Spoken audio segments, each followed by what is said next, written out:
माँ बाप का देहांत मेरे लिए वक्त का वो थप्पड़ था जिसने मेरी दुनिया बदल दी। मैं छोटी थी, लेकिन इतनी भी नहीं कि ये ना समझ सकूं कि जिंदगी का सहारा छिन गया है। मगर शायद मेरे भगवान ने मेरे लिए भाई को रहमत बनाकर भेजा।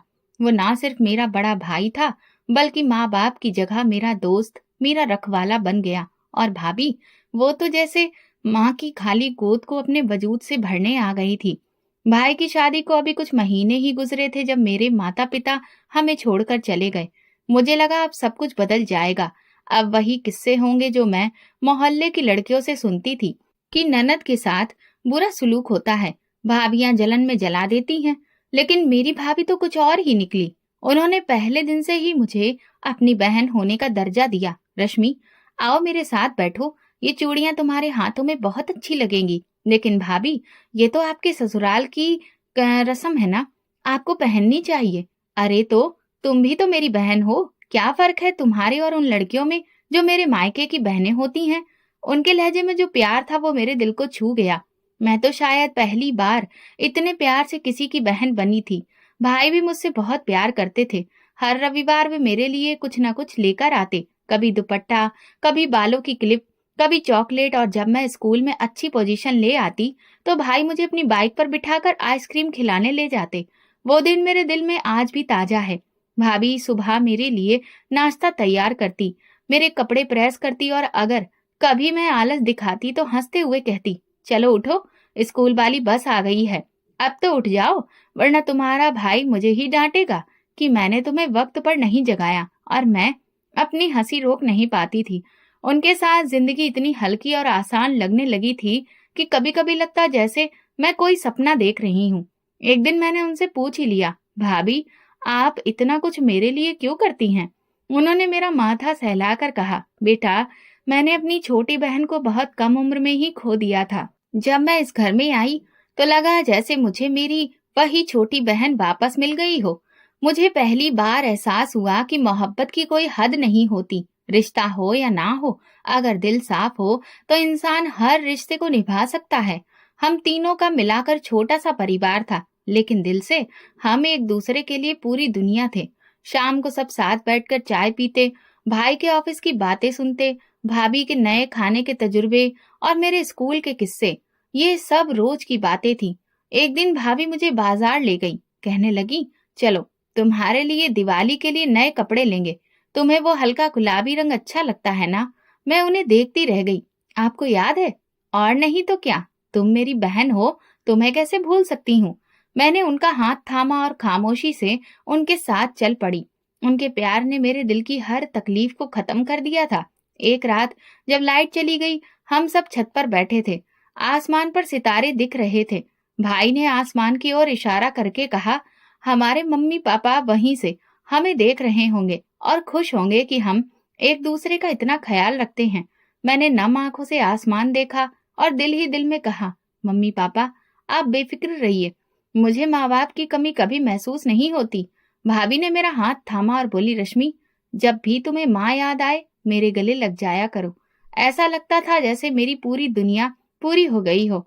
मैंने जो खोया था भगवान ने मुझे उससे भी बेहतर दिया था। मोहब्बत, इज्जत, सुरक्षा, सब कुछ। वक्त यूं ही अच्छे से गुजर रहा था, लेकिन जिंदगी हमेशा एक जैसी नहीं रहती। किस्मत कुछ और ही लिख चुकी थी। जब मेरी उम्र और पढ़ाई को देखकर भाई ने मेरे रिश्ते की बात छेड़ी तो मुझे अजीब सा लगा। एक पल को लगा जैसे मेरा बचपन, मेरी आजादी खत्म हो जाएगी। लेकिन भाई ने कहा, रश्मि, तुम्हारी जिंदगी में एक नई शुरुआत होने वाली है। हम चाहते हैं कि तुम किसी अच्छे घर में जाओ।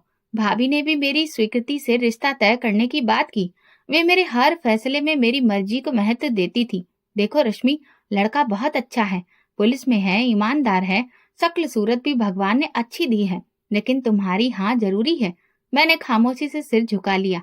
अंदर कोई शोर नहीं था, बस एक जिम्मेदारी का एहसास था। कुछ ही महीनों में मेरी शादी हो गई। दुल्हन बनी तो भाभी ने खुद अपने हाथों से मुझे चूड़ियां पहनाई और माथे पर हाथ रखकर कहा, मेरी बहन अब एक नई जिंदगी शुरू कर रही है, हमेशा खुश रहना। मेरा पति संदीप एक सादा और शरीफ इंसान था। वक्त पर ड्यूटी, अच्छी बातें और ज्यादातर खामोश रहता था। शादी के पहले चंद महीने मेरे लिए सब कुछ नया था। मैं नए रिश्तों को समझने, सास ससुर का दिल जीतने और घर के नियम सीखने में लगी रहती थी। संदीप अक्सर थका हुआ घर आता, कभी उसकी वर्दी गंदी होती, चेहरे पर थकान होती, लेकिन वो मुझे हमेशा मुस्कुराकर देखता और कहता, रश्मि, चाय बन जाएगी। वो एक ही बात रोज कहता और मैं उसकी आवाज सुनने की आदी हो गई थी। सास ससुर भी अच्छे लोग थे। छोटा सा घर था, लेकिन प्यार की कोई कमी नहीं थी। 1 साल के अंदर मेरे बेटे कबीर का जन्म हुआ। जब मैंने उसे गोद में लिया तो मेरा दिल भर आया। लगा जैसे भगवान ने मेरे हाथ में पूरी दुनिया दे दी हो। संदीप कबीर से बहुत प्यार करता था, लेकिन उसकी ड्यूटी सख्त होती। रातों को छापे, कभी जांच पड़ताल। एक दिन वो घर आया तो चुपचाप था। मैंने पूछा, सब ठीक है? आज ऑफिस में सीबीआई वाले ऑफिसर आए थे। किसी ने मुझ पर रिश्वत लेने का इल्जाम लगाया है। मैं चौंक गई। क्या? लेकिन आपने तो कभी कुछ गलत नहीं किया। मैं जानता हूँ, लेकिन कुछ लोगों की आंखों में मेरी ईमानदारी खटक रही थी। मैंने उन्हें तसल्ली दी। सच हमेशा सच ही रहता है, झूठ ज्यादा देर नहीं टिकता। लेकिन हालात बदले नहीं, उल्टा और बिगड़ते चले गए। संदीप पर जांच पड़ती गई और एक दिन वो घर आया तो चेहरा पीला था।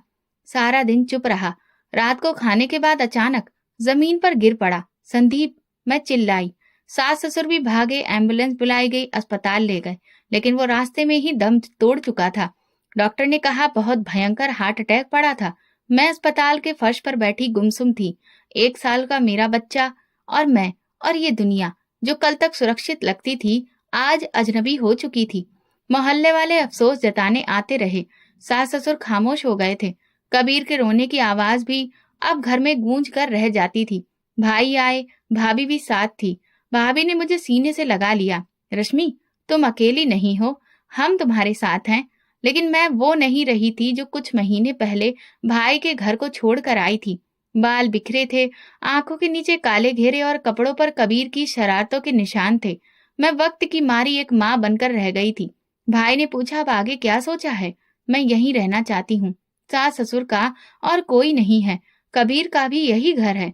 भाई ने एक नजर भाभी की ओर देखा, फिर कहा, ठीक है, जैसा तुम चाहो, लेकिन हमें याद रखना। मैं वहीं रह गई, मगर सास ससुर का सदमा ज्यादा देर तक उनसे ना संभाला गया। पहले सास और फिर ससुर भी चल बसे। कबीर अभी 2 साल का भी नहीं हुआ था कि मैं बिल्कुल अकेली रह गई। मैं खुद ही खाना बनाती, खुद ही कपड़े धोती और खुद ही कबीर को लोरियां सुनाती। कोई 2 पल का सहारा देता, लेकिन वापसी पर चुपके से तरस भी खा जाता। एक दिन दरवाजे पर भाई खड़े थे। बस करो, तुम अकेली नहीं हो। कबीर को लेकर हमारे साथ चलो, घर किराए पर दे दो, बाकी हम देख लेंगे। मैंने मना किया, लेकिन भाभी की बातों ने मुझे झुका दिया। यहाँ रहोगी तो हर वक्त तुम्हें संदीप की याद आएगी, जो कभी नहीं भरेगी। आओ, हम तुम्हें संभाल लेंगे। मैंने घर का दरवाजा बंद किया, चाबी भाई के हाथ में दी और एक बार फिर उनके साथ चल पड़ी। क्या पता था कि इस बार वापसी मुमकिन नहीं थी। असली हकीकत अभी सामने आना बाकी थी। भाई के घर वापस जाना इस बार अपने बेटे के भविष्य के लिए था। मेरे सास ससुर अब दुनिया में नहीं रहे थे, और वो घर जो कभी रिश्तों से भरा था, अब सिर्फ दीवारें और खामोशी रह गई थी। भाई ने मेरा सामान खुद उठाया और खामोशी से अंदर रखा। भाभी ने कबीर को गोद में लिया और कहा, बस अब तुम दोनों हमारे हो गए हो, इस घर के हो गए हो। कमरा वही था, लेकिन इस बार भाई ने उसमें कुछ बदलाव करवाया था। कबीर के लिए नया छोटा सा बेड, जिसमें रंग बिरंगे खिलौने और तस्वीरें, किताबें रखी थी। भाभी ने मेरी वार्डरोब में नए कपड़े भी रख दिए थे, जो मैंने तुरंत पहचान लिए। ये आपने लिए हैं? हाँ। तुम्हें रंगों से प्यार है ना? तुम्हारे चेहरे पर मुस्कुराहट आ जाएगी। मैं कुछ ना बोली, महसूस कर रही थी, लेकिन जुबान पर कुछ ना आया। अगले दिन से मेरी जिंदगी एक नए अंदाज से शुरू हो गई। भाभी सुबह मुझे जगाती, उठो रश्मि, नाश्ता तैयार है, कबीर जाग गया है। कभी वो कबीर को नहलाती, कभी उसके लिए नए कपड़े निकालती, और जब वो जिद करता तो प्यार से मनाती। एक दिन मैंने भाभी से कहा, आपको तकलीफ ना हो, मैं सब कुछ खुद कर लिया करूंगी। उन्होंने हंसकर कहा, तुमने सारी जिंदगी संभाली है, अब कुछ दिन हम भी तो तुम्हें संभालें। भाई ऑफिस से आकर कबीर को अपनी गोद में लेते और उसे घुमाने ले जाते। पार्क, आइसक्रीम, खिलौने, कबीर की हर खुशी पूरी करते। कबीर भी अब उनसे बहुत घुल मिल गया था। मामा मामी झूला झुलाने ले गए थे, बहुत मजा आया था। एक दिन भाभी मेरे लिए नया दुपट्टा लेकर आई। ये तुम पर बहुत अच्छा लगेगा। किस खुशी में? तुमने दोबारा मुस्कुराना शुरू कर दिया है, क्या ये काफी नहीं? धीरे धीरे मैंने छोटे छोटे कामों में हाथ बटाना शुरू कर दिया। कभी बर्तन धोना, कभी कपड़े तय करना, कभी कबीर को खाना खिलाना। जिंदगी अब फिर से पटरी पर आ गई थी। भाई ने मेरे लिए एक छोटा सा हैंडीक्राफ्ट प्रोजेक्ट घर में ही शुरू करवा दिया ताकि मैं व्यस्त रहूं। रश्मि, तुम्हारे हाथ में बहुत हुनर है, घर बैठे कुछ करना शुरू करो। मैंने हामी भरी और भाभी ने साथ दिया। किचन के कोने में एक छोटी सी जगह बना दी गई जहां मैं पढ़ाई का काम शुरू करने लगी। मोहल्ले की दो औरतें जो कभी मेरे ससुराल में नौकरानी थी, अब यहाँ आकर मुझसे कपड़े सिलवाने लगी। भाभी हर ऑर्डर को संभालने में मेरी मदद करती। ये क्लाइंट थोड़ी मुश्किल है, इसका काम पहले पूरा कर लेना। इस दौरान कबीर नर्सरी स्कूल जाने लगा। मैं खुद उसे तैयार करती, लेकिन अक्सर भाभी उसके लंच बॉक्स में सैंडविच रख देती, उसके किसी दोस्त के लिए। ये बच्चों का अपना अंदाज होता है दोस्ती करने का। मैंने महसूस किया कि घर में सब कुछ अच्छा हो चुका है। भाई को कभी कुछ कहने की जरूरत ही नहीं पड़ती। भाभी हर चीज पहले से संभाल चुकी होती थी, यहाँ तक कि मेरे लिए भी रोज दोपहर के वक्त का ख्याल रखती थी कि मैं थोड़ा आराम कर सकूं। एक दिन भाई ने कहा, रश्मि, तुम अब पहले जैसी नहीं रही, तुमने खुद को दोबारा संवार लिया है, हमें तुम पर गर्व है। मैंने धीरे से कहा, ये सब आप दोनों की वजह से है। अगर आप लोग नहीं होते तो शायद मैं खुद को खो चुकी होती। भाभी मेरे पास बैठ गई। तुम हमारी जिम्मेदारी नहीं हो, तुम हमारी खुशी हो। उन दिनों मैंने पहली बार खुद को आईने में अपनी मुस्कुराहट के साथ देखा। ना सिर्फ चेहरा बल्कि आत्मा भी अब संवर रही थी। मैंने अपनी बहन जैसी भाभी और भाई के साथ एक नई जिंदगी की शुरुआत कर ली थी। ये जिंदगी शायद वैसी नहीं थी जैसे पहले थी, लेकिन अब इसमें सुकून था। एक शाम सभी ने आकर कहा, माँ कहती है मैं उनका बेटा हूँ। मैंने कहा, क्या तुम्हें अच्छा लगता है? बहुत। वो मेरे लिए चॉकलेट लाते हैं। मैंने सर हिलाया और दिल से प्रार्थना निकली कि ये प्यार कभी न बदले। ये जिंदगी जो एक बार टूट चुकी थी अब मजबूती से जुड़ जाए। भाई और भाभी की मौजूदगी मेरे लिए सिर्फ सहारा नहीं थी, ये मेरा घर बन चुका था और मैंने जीना सीख लिया था। एक दिन शाम की चाय पर बात करते हुए भाभी ने अचानक कहा, रश्मि, तुमने अभी तक संदीप वाला मकान वैसे ही बंद रखा है? मैं चौंकी। हाँ, वक्त ही नहीं मिला और कुछ दिल भी नहीं चाहा। भाभी ने चाय का घूंट लिया और नरमी से बोली, बेटा, घर तो तुम्हारे लिए बेकार है ना, तुम वहां रहने वाली हो ना, वहां पर कोई है, बेहतर है भविष्य के लिए। मैं चुप हो गई, फिर धीरे से बोली, भाई ने तो कहा था कि मैं जल्दी कोई फैसला ना करूं। भाई इमोशनल हो जाते हैं, हर मामले को एक अलग ही एंगल से देखते हैं। लेकिन सोचो, कल को संदीप के परिवार से कोई उठकर आ गया और जायदाद का दावा कर दिया, तब तुम क्या करोगी?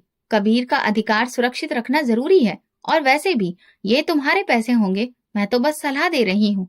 मुझे उनकी बात ठीक लगी, लेकिन अंदर कुछ झिझक भी थी। अगले दिन मैंने भाई से इस बात का जिक्र किया। भाई, भाभी कह रही थी कि मकान बेच दूं और पैसों को फिक्स कर दूं। भाई ने फौरन कहा, अभी कुछ दिन रुक जाओ, हमें पहले कानूनी कार्रवाई करनी होगी, कहीं कोई दिक्कत ना हो। भाभी ने कहा, ज्यादा इंतजार करने से कोई फायदा नहीं है। अगर कल को ही किसी ने दावा कर दिया तो मामला और खराब हो जाएगा।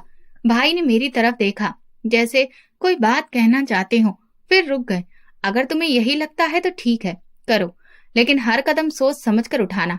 कुछ दिन सोचने के बाद मैंने घर बेचने का फैसला कर लिया। खरीदार पहले से मौजूद था, एक पुराना जानने वाला जो पहले भी इस घर में दिलचस्पी रखता था। बिक्री का काम 2 हफ्ते में पूरा हो गया और मुझे एक अच्छी रकम मिल गई। ये पैसे कहाँ रखोगी? भाई ने पूछा। भाभी के पास रखवा दूं? वो कहती हैं कि अच्छे से संभाल लेंगी। भाई का चेहरा कुछ सख्त हो गया।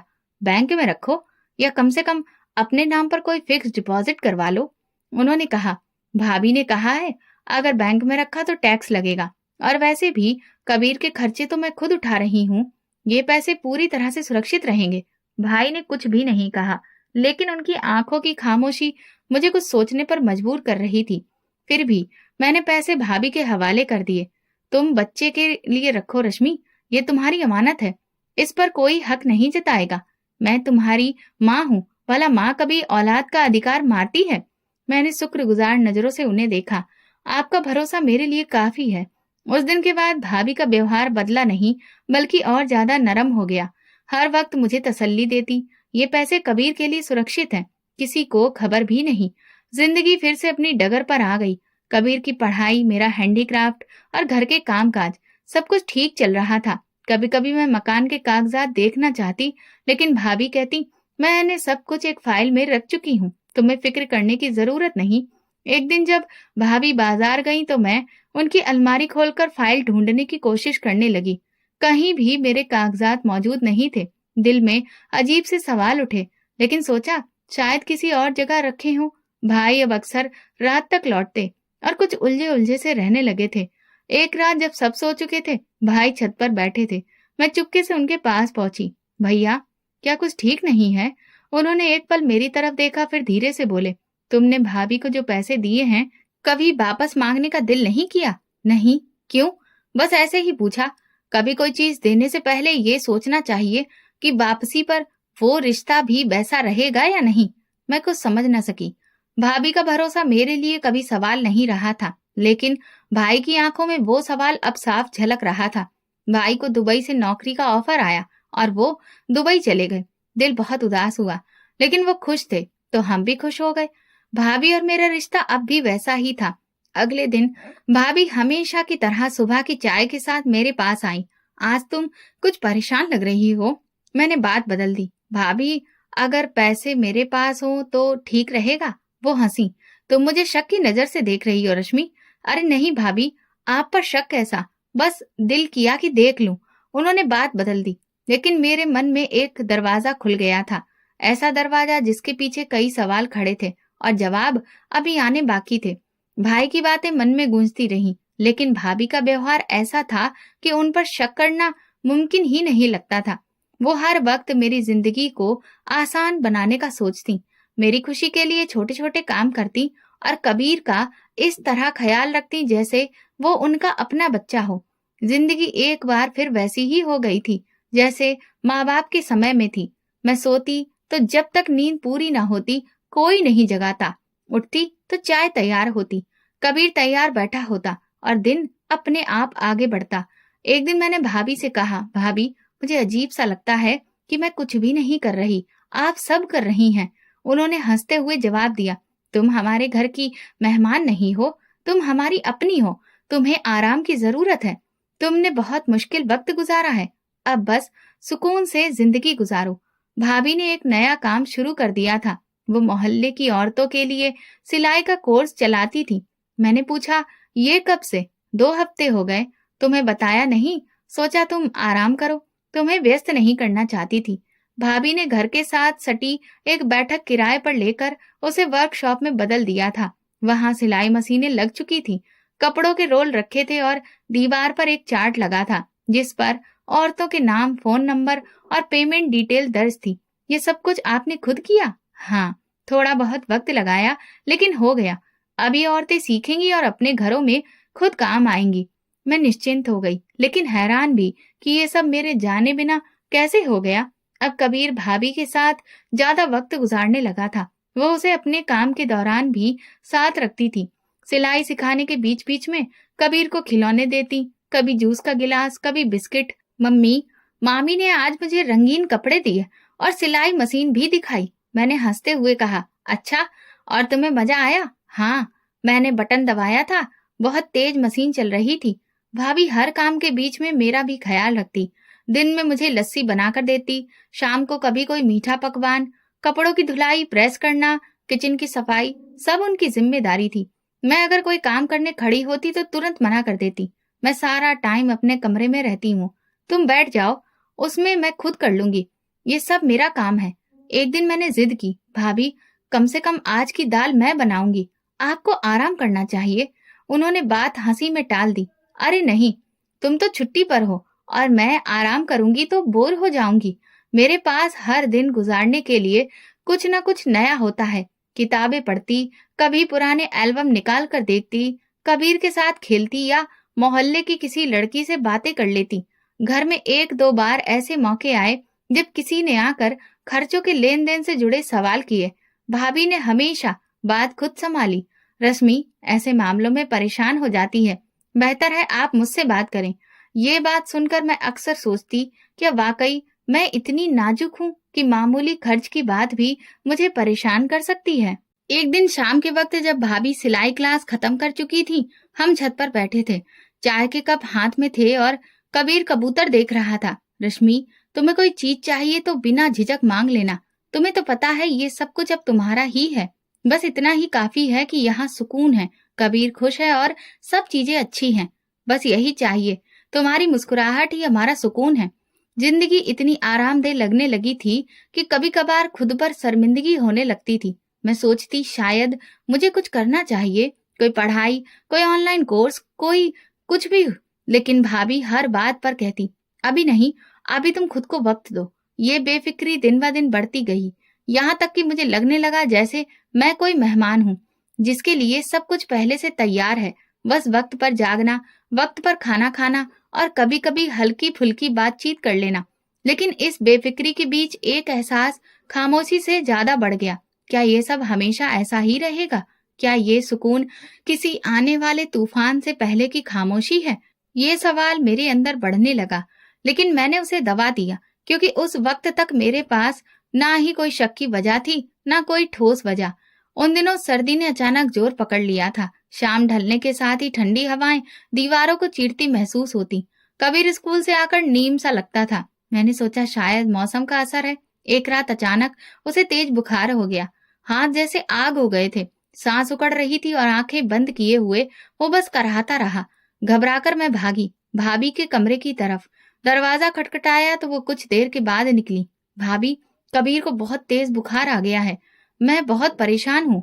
उन्होंने बड़ी ही बेफिक्री से जवाब दिया। तो बुखार ही है ना, कोई कयामत तो नहीं आ गई? सुबह चेक कर लेना, अभी जाकर सो जाओ, मुझे भी नींद आ रही है। मैंने सोचा शायद वो दिन भर की थकी हुई हैं, इसलिए इतना रूखा जवाब दिया। मैंने कबीर को बुखार की दवा दी और सारी रात गोद में लेकर बैठी रही। उसके माथे पर ठंडे पानी की पट्टी करती रही। आंखों में नींद नहीं थी, सिर्फ फिक्र थी। सुबह जब वो बुखार से ठीक नहीं हुआ तो मैंने भाभी को नाश्ता बनाकर दिया और कहा, मुझे अस्पताल जाना है, कबीर की तबीयत ठीक नहीं हो रही। भाभी ने नाश्ता मेज पर रखते हुए कहा, देखो रश्मि, तुम्हारा हर दिन एक ड्रामा बन चुका है। कभी बच्चे को कुछ हो जाता है, कभी तुम बीमार हो जाती हो। हम कब तक ये सब बर्दाश्त करेंगे? मैं सन्नाटे में आ गई। भाभी, आप ऐसा क्यों कह रही हैं? मैं तो बस परेशान हूँ, बच्चा बीमार है। उन्होंने हाथ झाड़ते हुए कहा, बस करो अब, पूरे साल से तुम्हारी शक्ल देख रही हूँ और तुम रोज नई कहानी ले आती हो।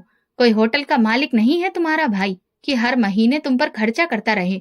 मेरी जुबान बंद हो गई। जो शब्द मैंने कभी उनके लहजे में महसूस भी नहीं किए थे, आज साफ सुनाई दिए। मैंने धीमी आवाज में कहा, मैंने कभी कुछ नहीं मांगा, ना ही किसी चीज पर जोर दिया। आपने खुद कहा था ये घर मेरा भी है, बस वही तो गलती थी। तुम्हें यहाँ रख लिया, सर पर चढ़ गई हो, ना तो काम करती हो, ना कोई जिम्मेदारी उठाती हो, मुफ्त की रोटियां तोड़ रही हो। भाभी, मैं अब कोई बहस नहीं, अपना बच्चा उठाओ और यहाँ से निकल जाओ।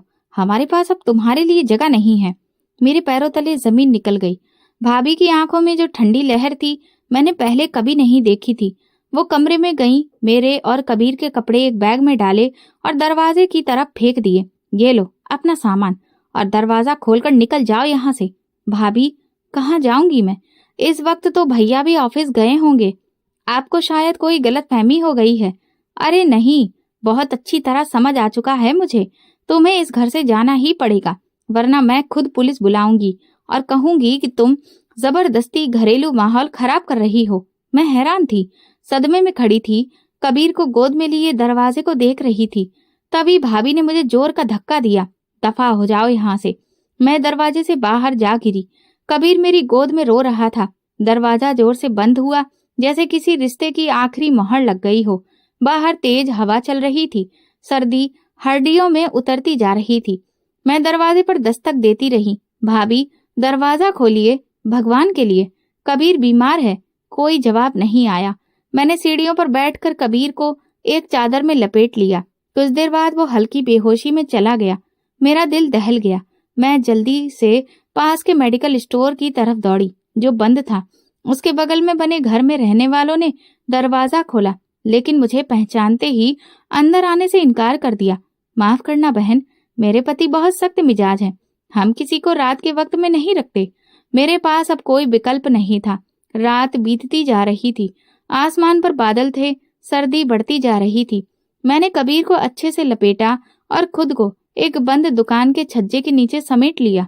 उस पल जिंदगी जैसे मुंह चिढ़ा रही थी। भाभी, जिन्हें मैं माँ जैसा मानती थी, वही मुझे इस हाल में धकेल गई। और सबसे ज्यादा हैरत इस बात की थी कि ये सब कुछ अचानक नहीं हुआ था। शायद वो बहुत कुछ छुपा रही थी और पहली बार उनका असली चेहरा मेरे सामने आया था। मैंने खुद से कहा, सुबह तक जिंदा रहे तो भाई को सब कुछ बताऊंगी। अब चुप रहने का वक्त नहीं रहा। सुबह की रोशनी निकली तो गली के कोने पर बैठी मैं और मेरा बच्चा बारिश की नमी और ठंडी हवा में भीगते से लग रहे थे, जैसे किसी फिल्म का मंजर हो। कबीर का शरीर थक चुका था। उसका बुखार कम होने की बजाय बढ़ता महसूस हो रहा था। मैंने उसकी सांस चेक की, हल्की थी, आंखें बंद थीं। पास से गाड़ियां गुजर रही थी, लोग जा चुके थे, लेकिन सबकी नजरें इधर उधर थीं। एक लम्हे को मैंने सोचा, क्या वाकई में अब किसी के काबिल नहीं रही? क्या भाभी की बातें सच थीं? क्या मैं वाकई बोझ बन चुकी थी? तुरंत मैं क्लिनिक की तरफ दौड़ी, जो 8 बजे खुलता था। दीवार से लगकर बैठ गई। कबीर को अपने कंधे पर लटकाए बार बार उसके माथे को छूती, माथे पर पट्टी रखती, दिल को तसल्ली देती कि सब ठीक हो जाएगा। क्लिनिक के दरवाजे पर पहली नजर डालने वाली नर्स ने मुझे देखा और चौंक गई। आप यहाँ कब से हैं? बच्चा कैसा है? बुखार बहुत तेज है, पूरी रात बाहर गुजार दी। उन्होंने अंदर बुला लिया। एक पुराने डॉक्टर आए, जांच की, दवा दी, लेकिन उनके चेहरे की गंभीरता बढ़ती जा रही थी। बच्चा कमजोर है और सर्दी ने इसकी हालत और खराब कर दी है। फौरन किसी बड़े अस्पताल ले जाइए। मैं अधूरी दवा उठाकर डॉक्टर का धन्यवाद करके बाहर निकल आई। लेकिन कहाँ जाती? इस शहर में अपना सिर्फ मेरा भाई था और वो इस वक्त परदेश में ऑफिस में होगा। मोबाइल मेरे पास था नहीं। मेरा पुराना फोन कुछ दिन पहले ही खराब हो चुका था और नया लेने का वक्त नहीं आया था।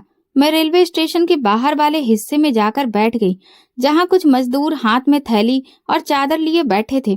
एक बूढ़ी औरत ने मेरी तरफ देखा। बेटी, कहाँ से आई हो? यहीं पास में रहती थी, अब कहीं की नहीं रही। मैंने धीमे से कहा, भगवान सब ठीक करेगा। वो चुप हो गई। मैंने एक राहगीर से फोन मांगा और भाई का नंबर मिलाने की कोशिश की, लेकिन नंबर बार बार बंद जा रहा था। मेरी हिम्मत अब जवाब दे रही थी।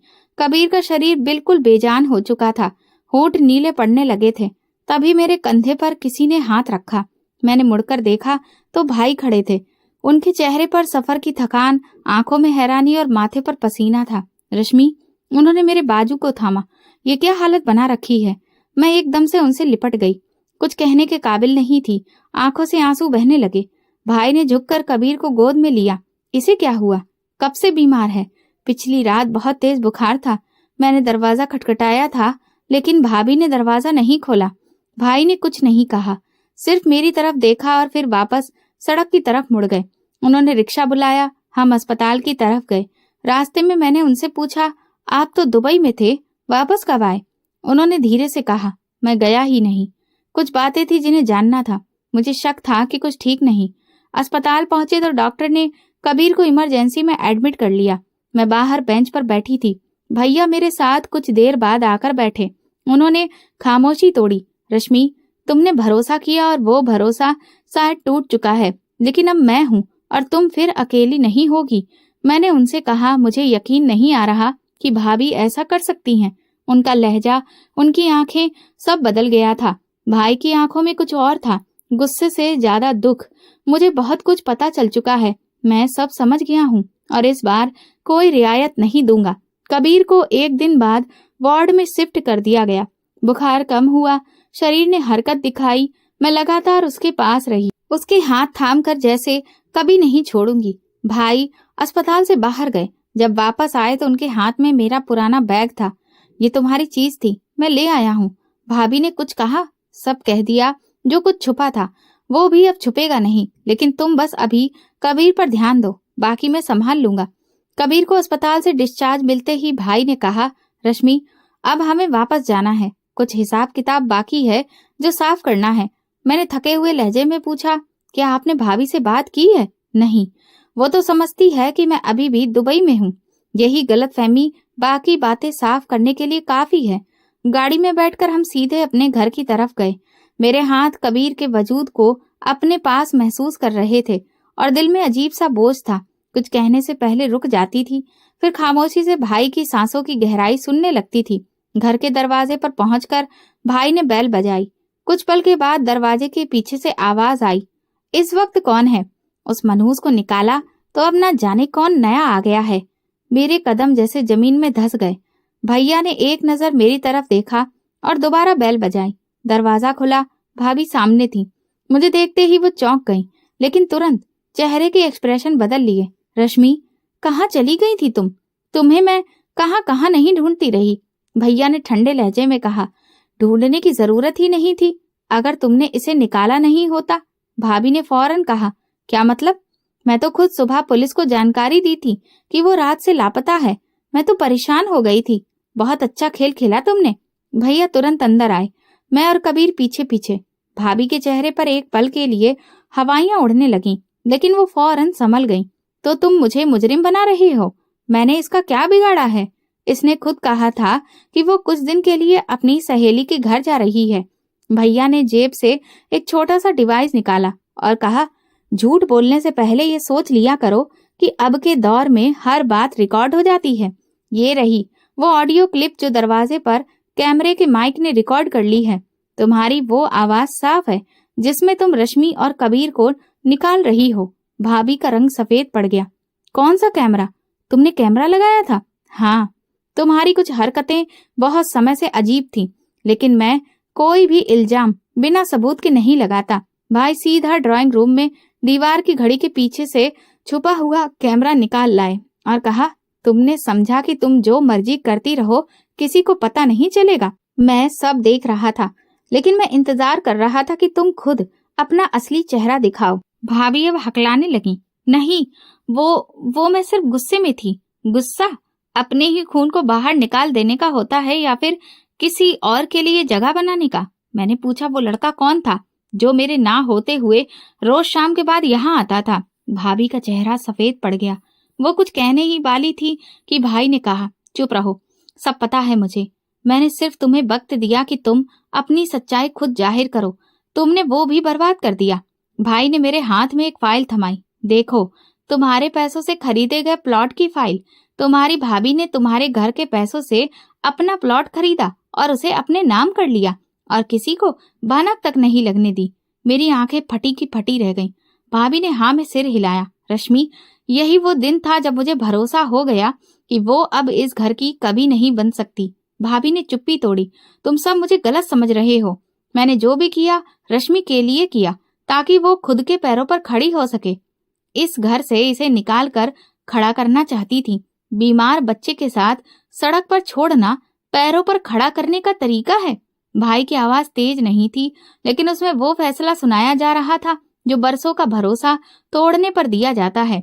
तभी भाई ने फोन उठाया और किसी को कॉल किया।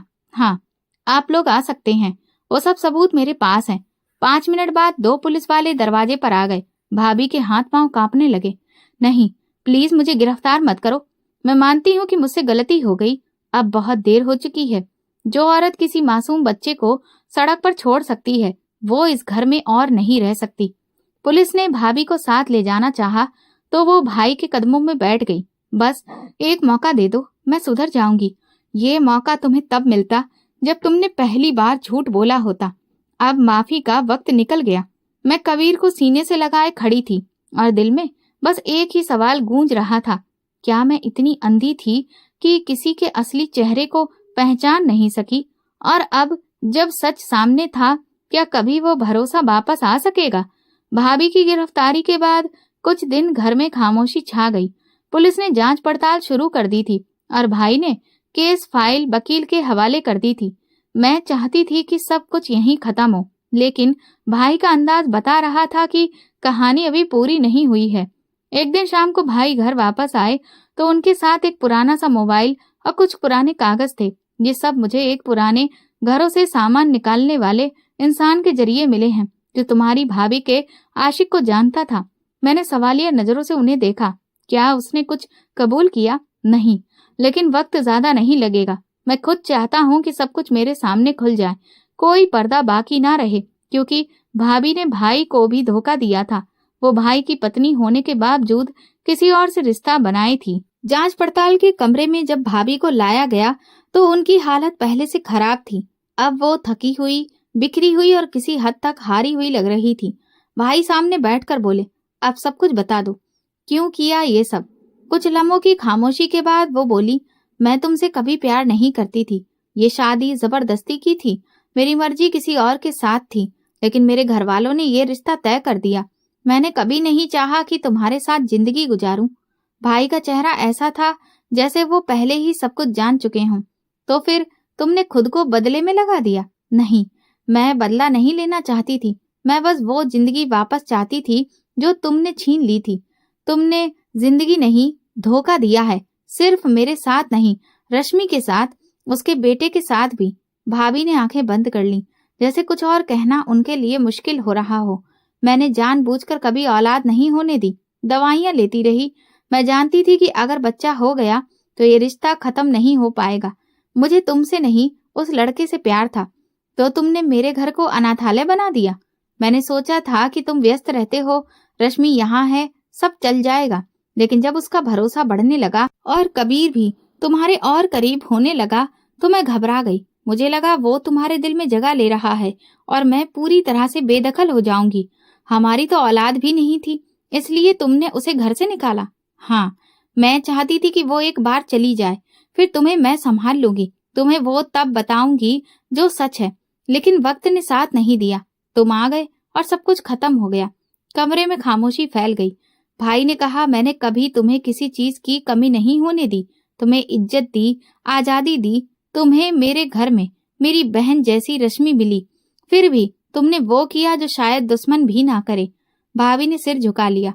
मैं सब कुछ खो चुकी हूँ, मुझे कुछ नहीं मिला, बस वही इश्क जो बरसों पहले छोड़ना पड़ा, वही वापस लेकर जीना चाहा और उसी में सब बर्बाद कर दिया।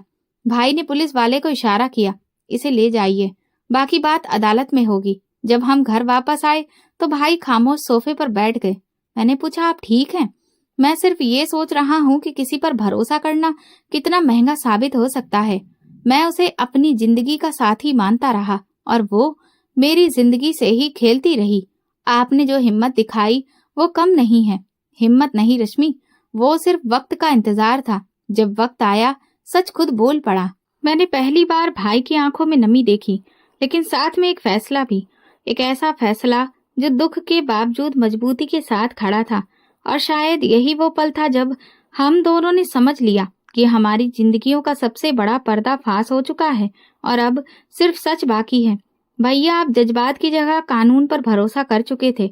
घर वापस आकर उन्होंने वकील से बात की और सारे सबूत शुरू से दिखाए। Devices, audio clip, video recording, सारी चिट्ठियां, खर्चों के लेन देन, सब कुछ फाइलों में अच्छे से लगा दिया गया। रश्मि, अब ये सिर्फ पर्सनल मामला नहीं रहा, अब ये कानूनी जंग है। उसने सिर्फ रिश्ते नहीं तोड़े, वो हमारी जायदाद, हमारा सब कुछ हड़प लेना चाहती थी। मैंने इस बात पर सिर हिलाया।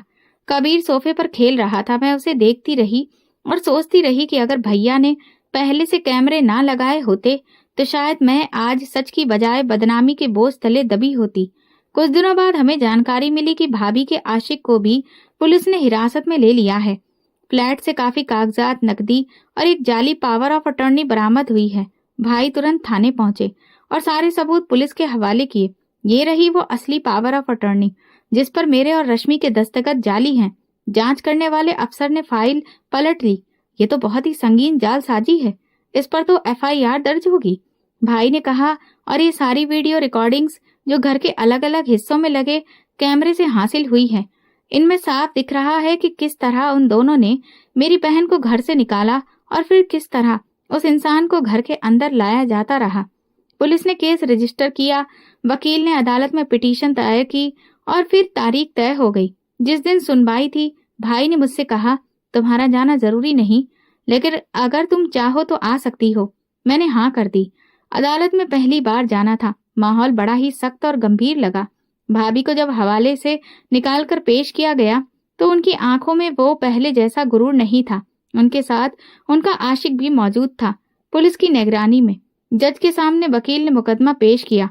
मुलजिमा ने न सिर्फ अपने पति के भरोसे को धोखा दिया, बल्कि अपनी विधवा ननद और उसके बच्चे को घर से निकालकर उसकी जायदाद पर कब्जा करने की कोशिश की।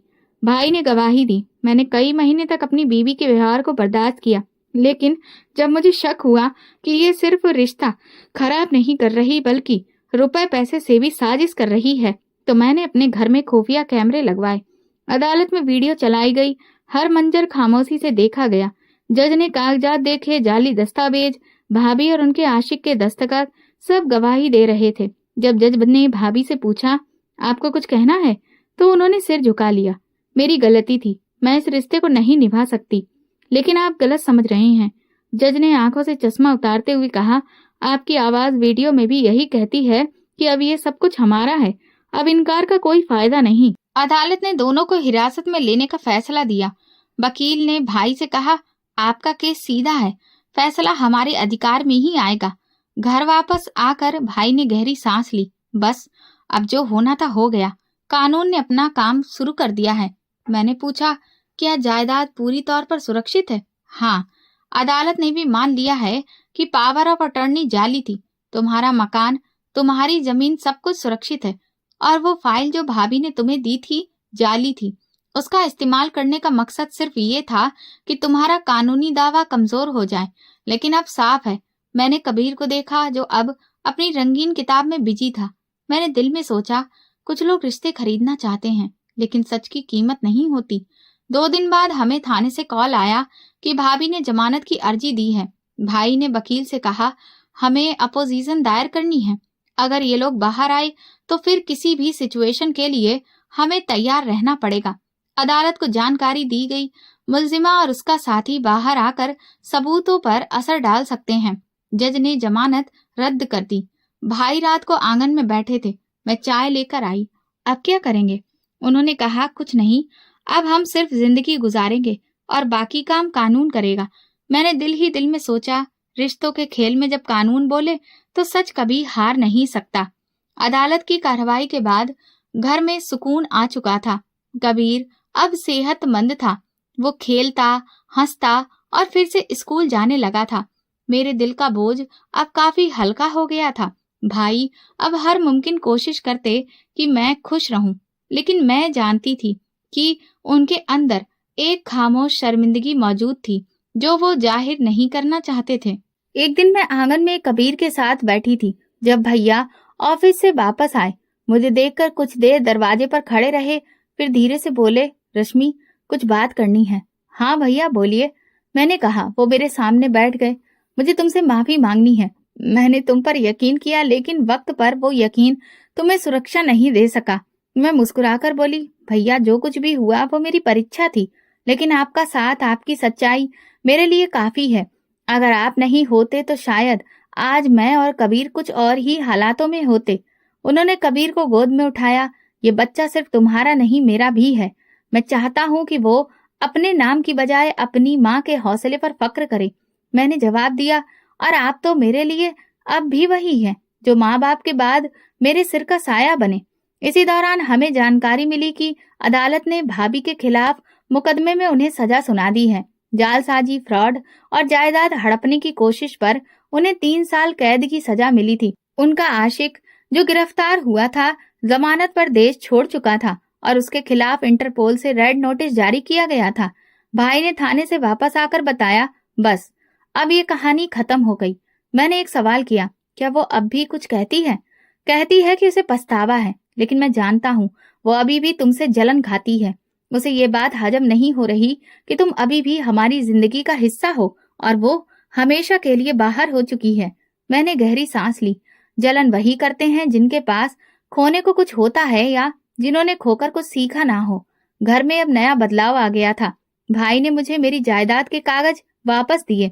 ये तुम्हारे नाम पर बाकायदा रजिस्टर्ड हो चुके हैं। कोई भी इन पर दावा नहीं कर सकता। मैंने वो फाइल हाथ में ली और पहली बार यकीन आया कि अब मुझे किसी पर भरोसा करने के लिए सिर्फ हकीकत की जरूरत है। एक दिन शाम को हम सब मिलकर खाना खा रहे थे। कबीर ने पूछा, मामा, मामी कब आएंगी? भाई ने कहा, बेटा, वो बहुत दूर चली गई है। अब तुम्हारे साथ सिर्फ मामा और मम्मी ही रहेंगे। कबीर ने सिर हिलाया और अपनी प्लेट में रोटी के टुकड़े तोड़ता रहा। इसके बाद भाई ने अपनी जिंदगी में नया बदलाव लाने का फैसला किया। उन्होंने कुछ वक्त के लिए कारोबार एक साथी के हवाले किया और एक छोटा सा फार्म हाउस खरीदा, जहां वो हफ्ते के आखिर में मुझे और कबीर को ले जाते। ये जगह सुकून देती थी और नई शुरुआत के लिए हौसला भी। मैंने उस जगह को दिल से अपनाया।